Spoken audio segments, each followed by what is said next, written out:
Oi, gente, bom dia! Estamos começando mais um Café Bom Dia e aqui você vai ficar bem informado sobre o que está acontecendo em Erechim e também na região. Para me fazer companhia, do meu lado, Leandro Zanotto e também Daniele Marek. Bom dia, gente. Bom dia, Leandro. Bom dia, Thay. Bom dia, Dani. Bom dia a todo mundo que está acompanhando o Café Bom Dia. Bom dia, Leandro, Thay, você que está acompanhando a gente. Iniciamos então essa quinta-feira trazendo para vocês as primeiras informações. Nós lembramos que você pode participar aqui da nossa programação, deixando o seu nome, falando a cidade de onde você está falando e também comentando aí as informações que nós estivermos passando para vocês. Nós começamos falando sobre auxílio emergencial. Tem uma notícia que é do G1, que as mulheres de família, as chefes que são de família, elas podem consultar agora o auxílio emergencial do Rio Grande do Sul. De acordo com a informação, quem precisa desse auxílio agora pode consultar no site do Rio Grande do Sul. As mães que necessitam, que de alguma forma não se enquadram no auxílio emergencial normal, né, digamos assim, já tem essa novidade agora, digamos assim.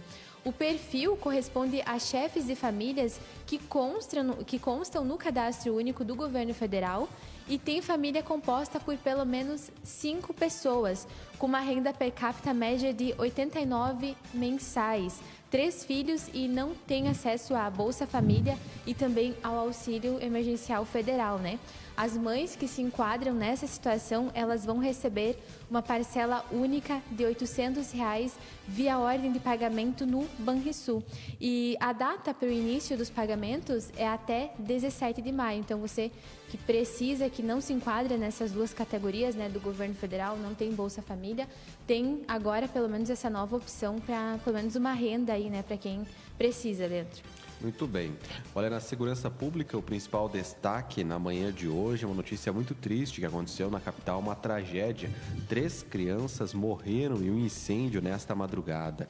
Olha, o fato aconteceu em uma casa de madeira que foi destruída pelas chamas, que ficava no bairro Humaitá, na zona norte de Porto Alegre. Na residência, que ficava numa pequena rua junto ao bairro Dona Teodora, próximo ao viaduto Leonel Brizola. De acordo com informações do Corpo de Bombeiros, o fogo começou um pouco antes das 5 da manhã.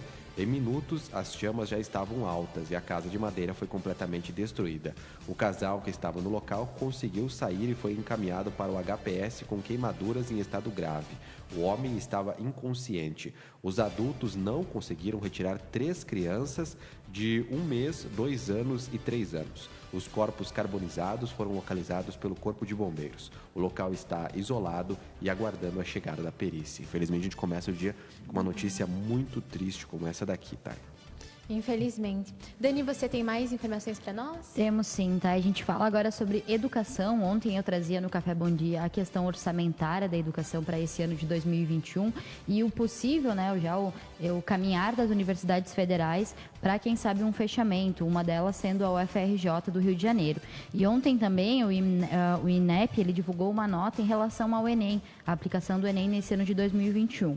E nessa nota, as metas do INEP para o ano não incluem a aplicação do Enem 2021.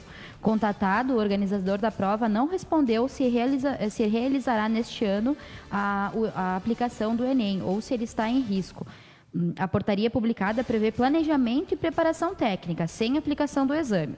O documento cita esse planejamento e preparação, porém não consta a aplicação do Enem em nível nacional.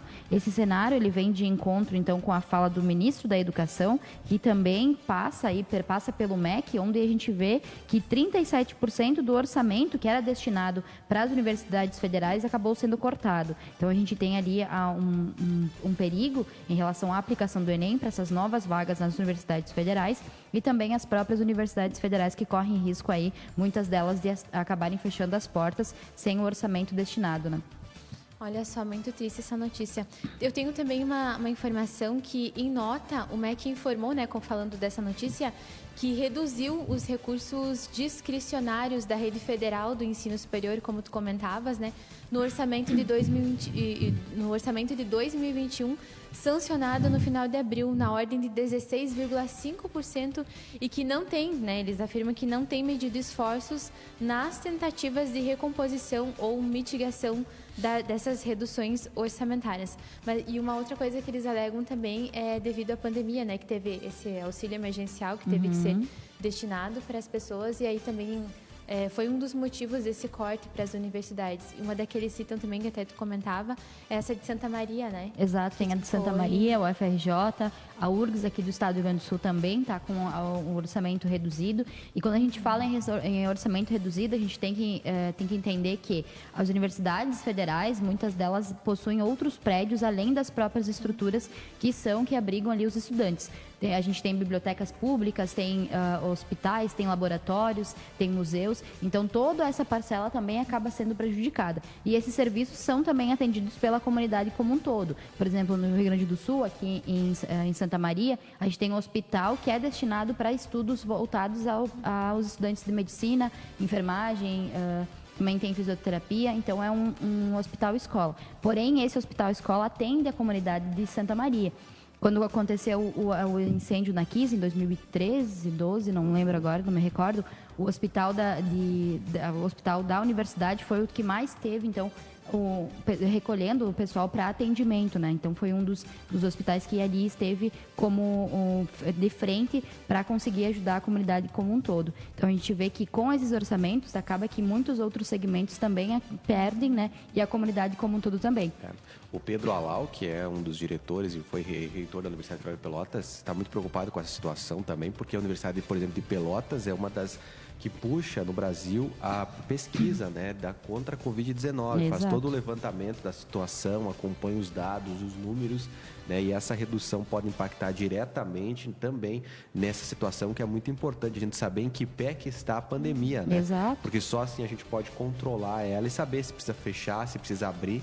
Porque a certeza é que se a gente deixasse tudo aberto lá no início, se não fosse controlado, hoje o nosso número de mortes passaria. Hoje nós estamos em 400 mil, né? Poderia ter chegado a quase 1 milhão já, os indicadores apontam, né? Exatamente. Vamos acompanhar esse caso. Verdade. Gente, participa conosco aqui, Sadi Borges, bom dia, de Maximiliano de Almeida. A Marta Meirelles também diz bom dia. Lucimar, bom dia, sou do Cerro do Meio-Dia, ela coloca aqui. Temos também a Maria Adelaide, né, sempre ligadinha conosco. E também nós temos a participação aqui de mais pessoas que estão curtindo e acompanhando toda a nossa programação. A gente lembra que você pode participar, deixar o seu comentário, falar para nós o que você está achando aí das notícias, de como as coisas estão aí acontecendo. Uma outra informação que eu tenho aqui, gente, que é da Câmara de Vereadores, falando de Erechim agora, é que já foi divulgado os locais e horários de provas para quem se inscreveu no processo seletivo de estagiários da Câmara de Vereadores, né, do Poder Legislativo. Foi divulgado ainda na segunda-feira esses locais e horários para a aplicação das provas objetivas, né, para quem se inscreveu. Então, a seleção será no próximo domingo, dia 16, distribuída em 2 locais, na Escola Adventista e também no Seminário Nossa Senhora de Fátima, junto a FAEL. Serão tomados todos os cuidados referentes aos protocolos de distanciamento para enfrentamento, né, da Covid. E os candidatos às vagas de estágio de ensino médio, tanto matutino e vespertino, realizarão a prova no período da manhã, no horário das 9 horas. Já os inscritos para as vagas de ensino superior, geral, direito e comunicação social, eles vão fazer a prova de tarde, a partir da 1h30. E os locais de cada candidato, eles podem ser consultados, então, aqui no site, né, da Câmara. Tem um link no site da Câmara de Vereadores, que aí as pessoas podem consultar. Então, você que se inscreveu para uma dessas vagas, né, de estágio, tanto ensino médio ou ensino superior, já fique atento que os prazos já estão aí. Muito bem, nós temos uma notícia também aqui da região do Alto Uruguai, para você que está nos acompanhando. Olha, a Administração Municipal de Centenário vai realizar nesta sexta-feira um manifesto com a comunidade pedindo o asfaltamento da rodovia RS 477. A iniciativa seguirá todos os protocolos de saúde devido à pandemia e vai ocorrer no formato drive-thru, em que os participantes deverão ficar dentro de seus veículos durante todo o evento para sua proteção. O ato terá início às 4 da tarde em frente à Prefeitura de Centenário, onde, após serem adesivados, os veículos seguirão em carreata até o quilômetro 30 da rodovia. A RS 477 é a rodovia conhecida como do Desenvolvimento e liga a região do Alto Uruguai à região nordeste do estado. Apenas 20 quilômetros que passam pelos municípios de Centenário e Carlos Gomes ainda não estão pavimentados nesse trecho. Olha só, fica aí o aviso então para a comunidade. Dani, você tem mais notícias para nós? A gente traz um caso curioso agora de Santa Catarina, que os turistas, eles ficaram presos no alto da roda gigante em Balneário Camboriú. Isso aconteceu no final de semana e os turistas noticiaram então que eles esqueceram que eles estavam fazendo então as voltas dentro da roda gigante, e a empresa acabou dizendo também, a responsável por esse ponto turístico, que é muito conhecido em Santa Catarina, disse que não houve nenhum perigo de risco em relação a isso. Somente ela foi desligada, as luzes foram apagadas, mas daí quando viram que ainda tinha pessoas, ainda tinha turistas lá dentro, eles voltaram então com a ligação delas para que essas pessoas descessem e pudessem então seguir a vida. O que é interessante a gente também trazer, né, pessoal, é que Santa Catarina, os protocolos são diferentes aqui do Rio Grande do Sul, então as praias, shows, casas de eventos, elas estão funcionando normalmente, né, aqui no estado vizinho, né? Entretanto, aqui no nosso estado a gente vê que já tem uma restrição maior, mas aí as praias continuam com bastante aglomeração e os turistas ainda, mesmo estando numa época mais friozinho, que também chega a Santa Catarina, ainda assim tem bastante turista aproveitando aí as praias e todo o turismo que Santa Catarina oferece. Olha só, gente, agora ainda falando de economia, nós temos a informação também que a gente sempre traz em relação ao auxílio emergencial. Os trabalhadores que nasceram no mês de outubro, a partir de hoje, já podem sacar essa primeira parcela, né? Nós temos aqui que esses recursos eles também poderão ser transferidos para uma conta corrente, sem custo para o usuário. Até agora o dinheiro podia ser movimentado apenas por meio do aplicativo Caixa Tem, que permite o pagamento de contas domésticas, né, como água, luz, telefone, gás e boletos, compras em lojas virtuais ou compras com código. Em caso de dúvidas, a orientação é que as pessoas liguem no 111 da Caixa, que funciona de segunda a domingo das 7 às 22. Ou também as pessoas podem consultar o site, né, do auxilio.caixa.gov.br. Atenção, então, você que nasceu em outubro, já está liberado então a primeira parcela desse auxílio que vem aí, vem contribuir, né, ajudar de alguma forma a comunidade. Leandro. Muito bem. E olha, ontem a Agência de Desenvolvimento, a AGER, foi tema de uma audiência pública e um debate entre parlamentares na Câmara de Vereadores aqui de Erechim e o presidente da agência, que passou aí por uma espécie de sabatina. Os vereadores queriam saber mais sobre o andamento dessa agência que funciona para a regulação aqui de Erechim. Olha, a reunião foi convocada pelo vereador Adalzotto, do PSDB, sobre a questão do transporte público aqui do município. Na ocasião, foram abordados os problemas no transporte e a situação da empresa de transportes Gaurama, responsável pelo serviço que passa por uma crise financeira. Na ocasião, o presidente da Agência Reguladora de Serviços Públicos Municipais, a AGER, Valdir Farina, prestou esclarecimentos e respondeu o questionamento de parlamentares que participaram da reunião, embora tenha dito que os problemas são pontuais e que a empresa está tomando as devidas providências. A agência teve sua situação bastante criticada. Aliás, em alguns momentos, os vereadores questionaram aí a questão de que se as pessoas sabiam realmente para que funciona a AGER, né? Tipo, você sabe, né, Tayane, que a AGER é a agência que faz a regulação dos serviços que concessionários públicos, ou seja, a Corsan, a Urbano, a Estacione, do estacionamento rotativo. Então, essas empresas têm que ser fiscalizadas. E para isso foi criado a AGER. Só que a defesa é que ela gasta R$400 mil por ano, é o gasto dessa agência reguladora. E o debate é, será que precisaria de uma agência como a AGER, né? E ela não poderia ser integrada a, por exemplo, uma secretaria de administração para tentar diminuir esses custos? Outra questão que foi debatida é que se as pessoas sabem para quem reclamar, né? Porque a AGER é o que recebe a reclamação, mas muita gente acaba indo reclamar na Câmara de Vereadores, nas secretarias, em outros locais, quando deveriam ir para a AGER, né? E os vereadores falaram muito dessa questão que pretende ser debatida nos próximos dias, principalmente agora essa questão do transporte público, né?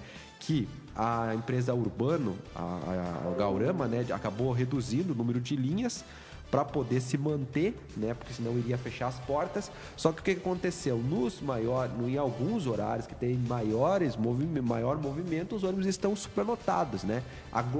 Com muita aglomeração, gerando muita reclamação no momento em que a gente pede para as pessoas não se aglomerarem, não ficarem próximas, elas acabam necessitando do transporte coletivo e que está lotado, né? Então, essa questão que os vereadores estão cobrando aí, porque que a agência também não está fiscalizando o transporte público e fazendo a orientação para tentar dividir melhor essa questão da Gaurama. Vamos continuar acompanhando esse fato. E só para comentar, esse fato é extremamente importante porque nós que utilizamos o transporte público, a gente está aqui realmente para, né, trazer a informação correta, que os ônibus estão lotados nos horários das 8 da manhã, do meio-dia, da 1 da tarde e das 6 da tarde, que são os de maiores picos aqui na cidade. E existem a capacidade máxima, e até acho que mais do que a gente tem é permitido dentro dos ônibus, e todos os ônibus, não existe um que não desça a Avenida 7 ou que não vai para os bairros que não tem essa superlotação, né? A gente vê isso aqui, é muito preocupante, que as pessoas comentam dentro dos ônibus em relação a isso, né? Porque a gente tem que se cuidar em relação ao Covid. Mas, né, com essa aglomeração dentro dos ônibus, é quase impossível que a gente não tenha ali o vírus circulando entre os passageiros. Mesmo estando, às vezes, as janelas abertas, às vezes muitas pessoas também, por conta do frio, deixam as janelas fechadas, que também é uma preocupação, né? A Gaurama, ela disponibiliza na entrada do ônibus e na saída do ônibus álcool gel também para a comunidade, mas às vezes com muito fluxo de gente, acabam não sendo repostos esse álcool gel durante o dia. Então também tem mais uma preocupação, que também é a partir dessa fiscalização que a AGER deveria estar cumprindo nessas determinações. Então a gente fica ali angustiada muitas vezes por estar usando o transporte coletivo, mas é a única ferramenta que o trabalhador tem, né, de alguma forma. Então, é complicado, a gente vê que é muito complicado. Uma coisa que as pessoas têm que se entender é que a AGER, ela não pode existir de um modelo como se fosse só um prédio lá, né? Algo figurativo. Temos que ter uma agência de fiscalização.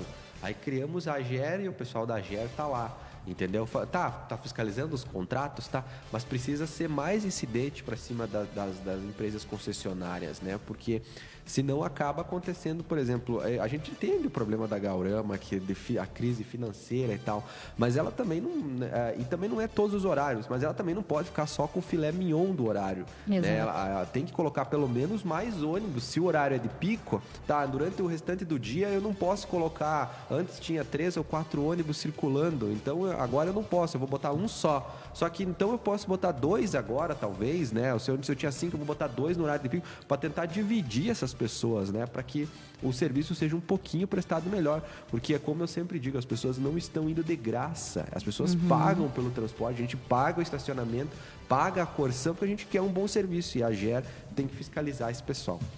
Realmente é uma situação assim bem complicada, que nem a Dani falou, quem anda de ônibus sabe. E muitas vezes, mesmo tendo esse álcool gel, as pessoas não conseguem ter acesso, sabe? Porque como o ônibus está muito lotado, a pessoa não consegue ir até o fim do ônibus, né, para conseguir usar o álcool. E realmente, basicamente, uma pessoa assim, por cima da outra quase, é bem lotado mesmo, e ficou-se já sabe? comprovado, né? No início da pandemia, a gente tinha muito aquele medo de que, por exemplo, a pessoa encostava com o Covid, ela encostava na superfície e você poderia pegar. Foi comprovado, né? Que já pesquisas apontam que esse fato aí já tipo 25% isso já não acontece. O vírus, ele não tem resistência, mas ele pega muito rápido por proximidade. Então, quando a pessoa espirra perto da outra na proximidade, aí sim acaba pegando o vírus. Exato. Aí chega a 90%. Então, é essa questão, não adianta só passei o álcool, encostei ali e passei o álcool gel na mão. Sim, isso previne, mas a questão do distanciamento é muito mais importante aí nesse momento e por isso tem que evitar essas aglomerações. Isso aí, gente. Agora falando sobre vacinação, né? A gente tem informação aqui da Prefeitura que a vacinação contra a Covid-19 para professores e funcionários de escolas de educação infantil pode ser feita a partir de hoje, a partir desta quinta. A Prefeitura de Erechim, por meio da Secretaria de Saúde, informa que quinta e sexta-feira, hoje e amanhã, estará vacinando professores e profissionais de escolas de educação infantil, pessoas que trabalham com crianças de 0 a 3 anos, das redes pública e privadas do ensino regular contra a Covid-19. A vacinação será aplicada do imunizante da AstraZeneca. Conforme explica, né, a secretária de Saúde, esta é a primeira fase da vacinação para os profissionais da educação, né? A vacinação para os professores acontece na central, né, exclusivamente de vacinação, de segunda a sábado, a partir das 14 horas, para que não haja aglomeração com os públicos de comorbidades, de segundas doses, bem como da vacinação da H1N1, que ainda está acontecendo. E será organizada pela Secretaria de Educação diretamente com as escolas. Então, a Secretaria de Educação que vai estar ligando, vai estar organizando, né, como vai funcionar isso. Até, inclusive, ontem, o prefeito fez um vídeo juntamente com a secretária de Educação, a secretária de Saúde, né, o pessoal da representante da Secretaria de Saúde também, para falar de como vai funcionar isso. Tem um vídeo no site da prefeitura, né, que eles explicam como que funciona. E para quem quiser fazer essa vacinação, então tem que levar o comprovante de residência, CPF, identidade, cartão do SUS e também a carteira de vacinação, né, lá na central. Trazendo informação juntamente do que a gente estava falando sobre a questão da Gera, hoje, às 19 horas, acontece a audiência pública na Câmara de Vereadores sobre a privatização da Corsan. Então, a gente estava falando em relação a essa fiscalizadora, a partir dos vereadores aqui da cidade, que chamaram, então, essa audiência pública, o Anacleto Zanello, o Serginho Bento, a Sandra Piccolo e o Ali Dasotto, eles vão realizar, então, essa audiência para discutir sobre a privatização da Corsan. Essa transmissão vai ser feita pela TV Câmara no YouTube e inicia às 19 horas. Então, para você que quer participar e, né, saber que rumos vai dar esse assunto que já vem sendo pauta tanto no Legislativo quanto aqui na nossa cidade, fica ali, então, a informação para vocês. Muito bem. Vamos seguindo acompanhando e olha, a gente está falar para você que está procurando vaga de emprego. Olha, estão vagas disponíveis no Busque Empregos. A Prefeitura de Erechim, por meio da Secretaria de Desenvolvimento Econômico, está dispondo de um espaço no site da Prefeitura onde as pessoas podem encontrar vagas de empregos que estão disponíveis nas agências aqui de Erechim e também nas empresas. A ferramenta é uma alternativa para o cidadão que busca oportunidades de trabalho. A página é atualizada semanalmente com vagas que são enviadas à Secretaria de Desenvolvimento Econômico. Além do nome da vaga, o documento também é disponibilizado para download aí e consta a empresa como os interessados devem proceder para se inscrever. As agências ou empresas que quiserem divulgar as vagas no espaço podem encaminhar para o site, para o e-mail smde.rh@erechim.rs.gov.br. Então, você que está procurando emprego, lá no site da Prefeitura tem um espaço, uma aba a partir de agora lá com todas as vagas disponibilizadas aí por algumas agências e empresas aqui de Erechim. Muito boa essa ideia. Verdade. E antes, gente, eu falava da vacinação e tem uma outra informação que é da vacinação também, que os pacientes que têm comorbidades e que têm 45 anos de idade completos, eles também podem fazer a vacinação. Essa notícia foi divulgada ontem, né? Então, quem tem comorbidade, quem tem 45 anos completo também já pode fazer a vacina. Tem que levar o atestado comprovando que a pessoa tem essa doença, né? Quem não tem o atestado tem que ir até a UBS fazer a consulta novamente para atualizar esses registros, né? E tem que levar todos os documentos como a gente citou antes, né? Comprovante de residência, CPF, identidade, cartão do SUS e carteira de vacinação. E a vacina acontece lá na central de vacinação também, lá no bairro Três Vendas, né? Na antiga Fundação Cotrel. O horário é de segunda a sábado, das 8 às 14 horas. Então, se você tem alguma comorbidade, tem 45 anos de idade completo, se você tem diabetes, hipertensão, enfim, aí você também já pode fazer essa vacinação. Fica aí o anúncio, né, para você que precisa. Gente, participa conosco também a Eloane, ela diz bom dia. Temos também o Alexandre de Santana, bom dia a todos. E também temos a Marta, o Sardi, muita gente participando, compartilhando também aqui o Café Bom Dia. Nós agradecemos muito a sua audiência, a sua participação. Lembrando que você pode deixar sempre aqui o seu comentário, falando que se você concorda com aquilo que está acontecendo, que não está concordando, porque é um espaço para você realmente debater e falar das coisas que acontecem aqui em Erechim também, na região. A gente traz informação agora, já que a gente estava falando sobre a questão da vacina, sobre a CPI da Covid, que está nas últimas 2, 3 semanas bombando em todos os noticiários, assim também como aqui na TV e no Café Bom Dia, que a gente sempre ressalta sobre a CPI. E nessa quinta-feira, a CPI ela vai receber, então, a fala do ex-presidente da Pfizer aqui no Brasil, o Carlos Murilo, que deverá ser questionado sobre a oferta de doses ao governo no ano passado. O ex-presidente da Pfizer, que é o Carlos Murilo, ele vai ser ouvido hoje, a partir das 10 horas da manhã, que investiga, então, a CPI, essas possíveis omissões do governo Jair Bolsonaro e de desvio de verbas federais por estados e municípios no enfrentamento à pandemia de Covid-19. O laboratório já afirmou em nota que tinha oferecido em agosto do ano passado 70 milhões de doses que seriam entregues em pequenas quantidades a partir de dezembro de 2020. Como a negociação foi adiada, a aquisição ocorreu apenas em março deste ano, após o registro do primeiro produto pela Anvisa. As vacinas começaram a chegar no final de abril aqui no Brasil. O governo alegou que a proposta tinha cláusulas abusivas e que faltava segurança jurídica para a assinatura. A CCPI continua ouvindo, ontem também foi ouvido o ex-secretário da Comunicação, da SECOM, para falar sobre as notas que foram divulgadas em relação à aquisição dessas vacinas, né? E essa CPI está abalando de alguma forma o governo Bolsonaro, o governo do Jair Bolsonaro, porque estão batendo nessa tecla da questão, além da cloroquina, agora a gente está vendo a omissão de alguma forma que eles estão sendo pautadas em relação às vacinas que não foram entregues, né? Já tinha tido a oferta, mas não foram compradas pelo Brasil. Então, a gente segue analisando essa CPI, que, querendo ou não, bate de frente com toda a nossa busca pelo enfrentamento à Covid-19, né? Se realmente for comprovada que essas doses não foram, se o governo Jair Bolsonaro foi omisso em relação a essas doses, a gente tem que ter essa pauta de cobrar do poder público, porque, querendo ou não, então, se a gente já tivesse com essas remessas de doses no Brasil, a gente já teria muito avançado na vacinação, né? Além dos grupos que já estão sendo vacinados agora. Então, a gente fica aguardando os próximos relatos em relação à CPI da Covid-19. Vamos lá. Olha só, a gente tem informação também para quem precisa tirar o carnê do IPTU. As pessoas já podem fazer essa retirada no site, né? A Prefeitura de Erechim, por meio da Secretaria da Fazenda, informa que é possível tirar, então, essas guias do imposto pelo site institucional. Para encontrar essas guias de pagamento, a pessoa acessa o site da Prefeitura, entra lá em Serviços Online, Tributos e Segunda Via, né? Então, é possível fazer. Esse recurso, de acordo com a administração, está disponível, né, para facilitar o acesso dos contribuintes. E, além disso, a Secretaria da Fazenda projeta a extinção do envio físico de carnês a partir de 2022, né, que, de acordo com a administração, vai gerar uma economia de mais de R$130 mil por ano com a impressão, né, e também a taxa de envio.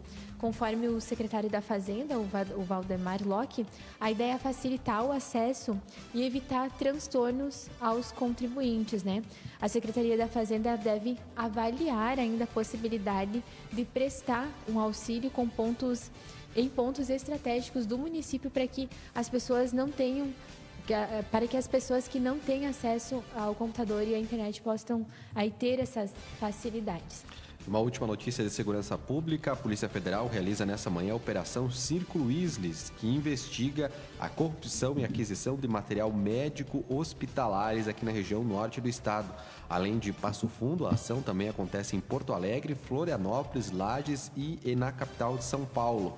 A operação investiga crimes de corrupção e sonegação a partir do fornecimento de materiais médico-hospitalares para a realização de cirurgias através do SUS em hospitais públicos.